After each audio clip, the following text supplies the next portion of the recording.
Welcome, day 4 of the Romford Film Festival, and unfortunately, if I'm correct, the very last Q&A of the festival before awards.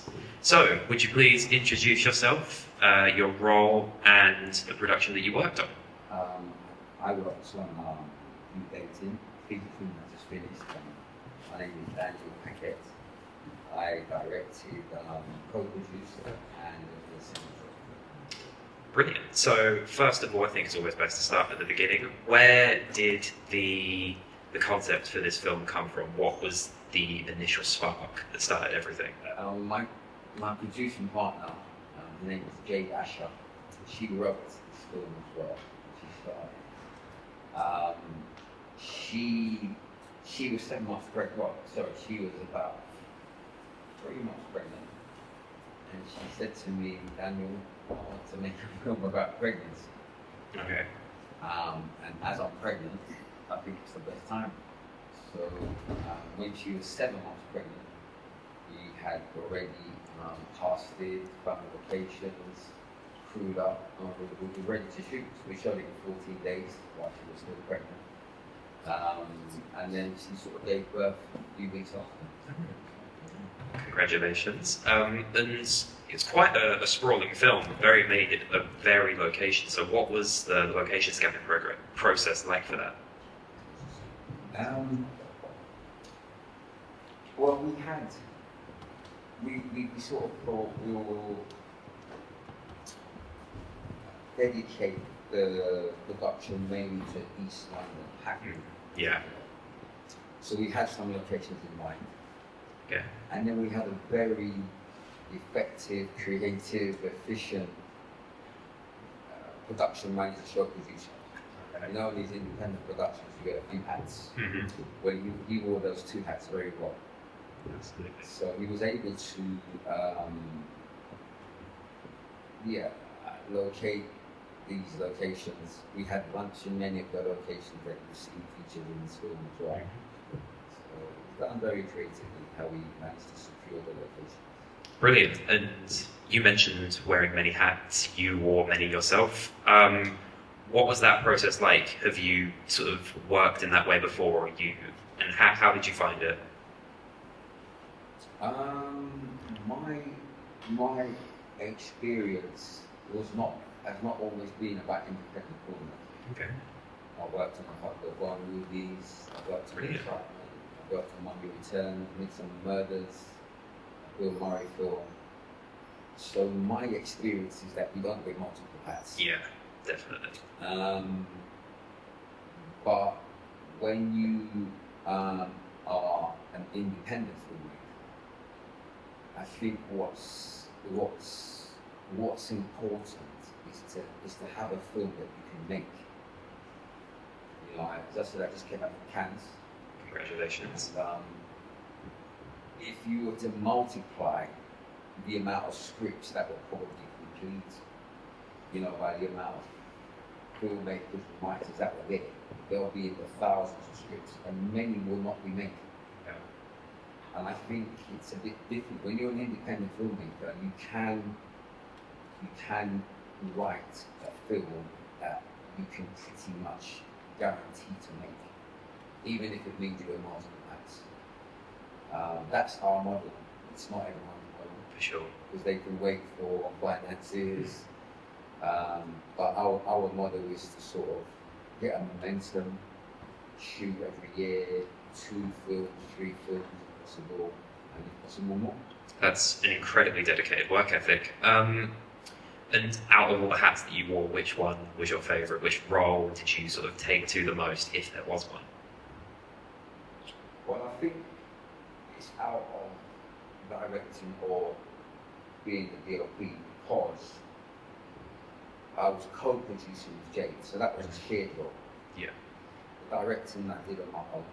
So, you know, sometimes the collaborating set is really nice because you're bouncing ideas, you know, between different minds.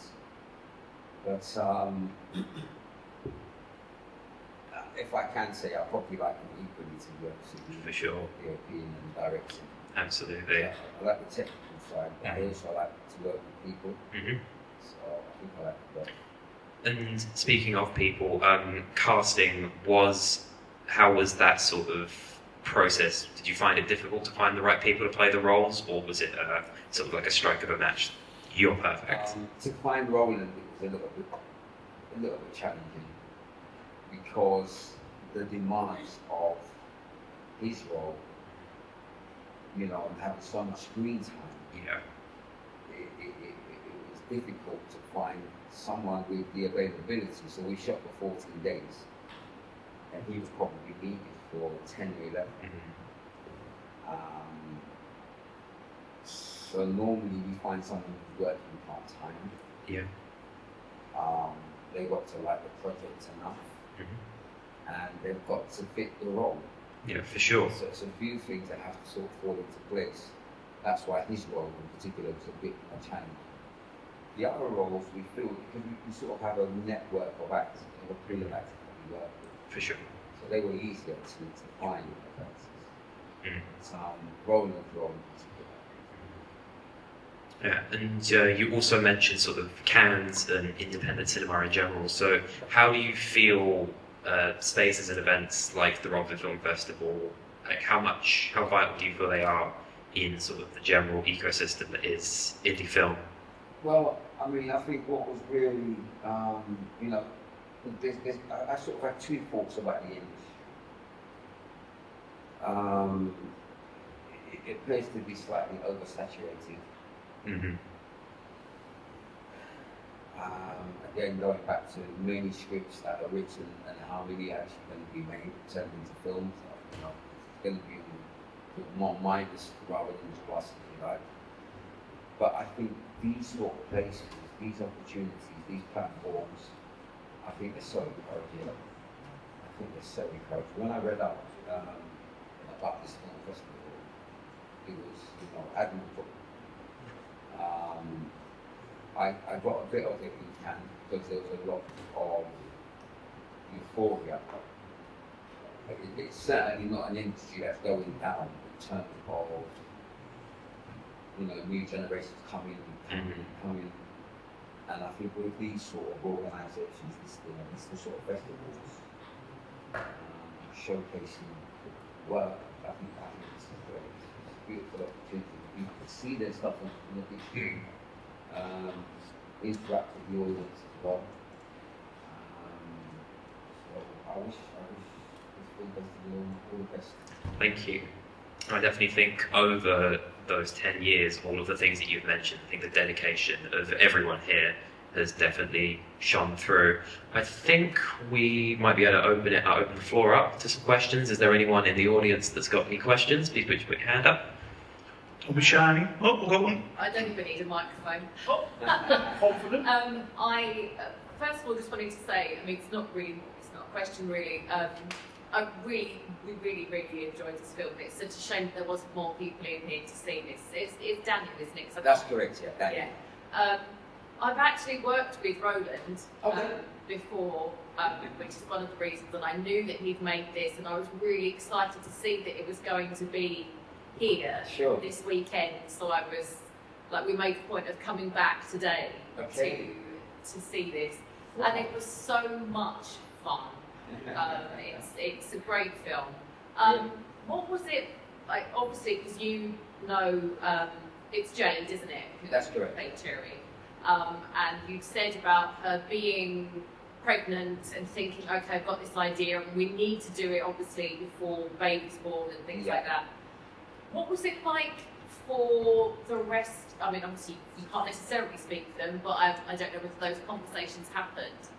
For the rest of the cast and the crew to be working with her, knowing that actually she was pregnant, was that kind of like different? Because obviously the other actresses can just pretend that they're pregnant, but she very much was. So do you think that changed how people were with her? Well, I think we have a track record of sort of finishing films. Yeah. So I think that gave any cast and crew members that we approached a sense of, you know, an assurance that it will be made. Yeah. But I think because she was so far into her pregnancy, and you know, we couldn't really delay, we couldn't really have any time off Yeah. from the schedule. It was a tight schedule that we were able to show to the cast and the crew. Yeah. So I think that they were certain it was going to be made, as we said, within the 14 days.